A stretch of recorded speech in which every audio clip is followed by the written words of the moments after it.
시청자 여러분 안녕하십니까? 이데일리엔 성주원입니다. 현대차가 정부, 지방자치단체, 에너지업계 등과 손잡고 2023년까지 상용차 수소 충전소 35개를 설치합니다. 현대차는 오늘 정부 서울청사에서 상용차용 수소 충전소 구축 운영 특수목적법인 설립 및 운영에 관한 협약을 체결했습니다. 이번 협약을 통해 특수목적법인 코하이젠이 내년 2월 안에 공식 출범하며 코하이젠은 내년부터 기체 방식의 상용차 수소 충전소를 2023년에는 액화 수소 방식 수소 충전소를 설치할 계획입니다. 한국지역난방공사와 SK에너지, GS칼텍스 등 에너지 기업 7개사는 기존 주유소 인프라를 활용해 융복합 수소 충전소 구축을 검토할 예정입니다.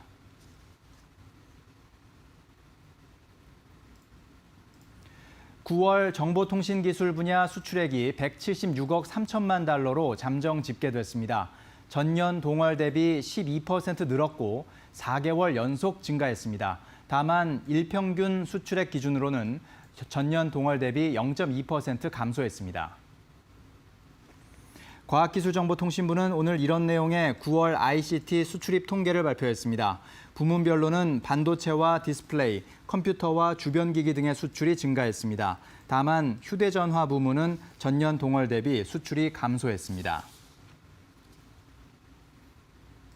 올해 상반기 100대 기업 중 98곳의 매출이 1년 전보다 감소한 것으로 나타났습니다. 국회 기획재정위원회 소속 더불어민주당 양경숙 의원이 금융감독원으로부터 받은 100대 기업 매출액 자료를 분석한 결과 올해 상반기 100대 기업 총 매출액은 794조 원으로 집계됐습니다. 100개 기업 중 다우데이터와 다우기술을 제외한 98개 기업의 매출이 작년 상반기 대비 감소했습니다. 평균 감소 비율은 51%입니다. 양 의원은 코로나19 확산으로 여행, 항공, 숙박, 음식 등 업종의 매출이 급감할 것으로 전망된다며 중소기업 매출도 상반기에만 30-40% 감소했다는 조사 결과가 나오는 상황에서 기업 경제의 절대 다수인 중소기업의 경영 회복을 위한 재정 정책과 경제 활성화 대책이 필요하다고 말했습니다.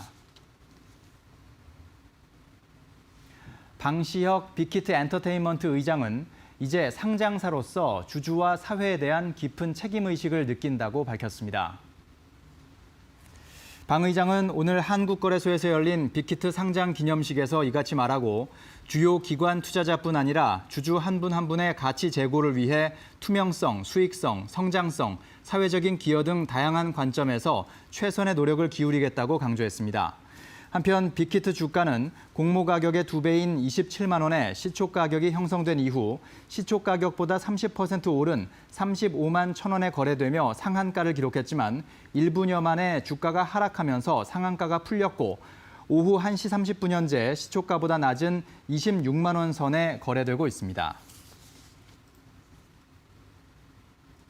바이오 의료 진단 기업 미코바이오메드는 일반 투자자 공모 청약 결과 최종 경쟁률이 41.74대 1로 집계됐다고 밝혔습니다. 청약 증거금은 약 1,565억 원을 모집했습니다. 미코바이오메드는 오는 22일 코스닥 시장에 상장합니다. 김성우 미코바이오메드 대표는 공모 자금은 생산 설비 확충과 연구 개발에 투자할 계획이라며 상장 후 기업 가치 상승에 힘을 쏟겠다고 말했습니다. 한국판 뉴딜의 방향성을 따라가는 K-뉴딜 상장지수 펀드가 출시 초반 일반 투자자들의 관심을 끌고 있습니다. 금융투자업계에 따르면 개인 투자자들은 지난 7일부터 14일까지 5거래일간 타이거 K-뉴딜 ETF 5종을 888억 원어치 순매수했습니다. 소액 투자자들은 적은 액수로 분산 투자를 할 수 있고 고액 자산가들은 대주주 양도차익 과세를 적용받지 않으면서 BBIG 업종 상위 종목에 대한 투자 비중을 높일 수 있는 게 장점이라고 미래에셋 운용 측은 설명했습니다. 한편 삼성자산운용, KB자산운용 등 경쟁사들도 K-뉴딜 관련 ETF 출시를 서두르고 있습니다. 지금까지 이데일리엔 성주원이었습니다. 이어서 간추린 소식 전해드립니다.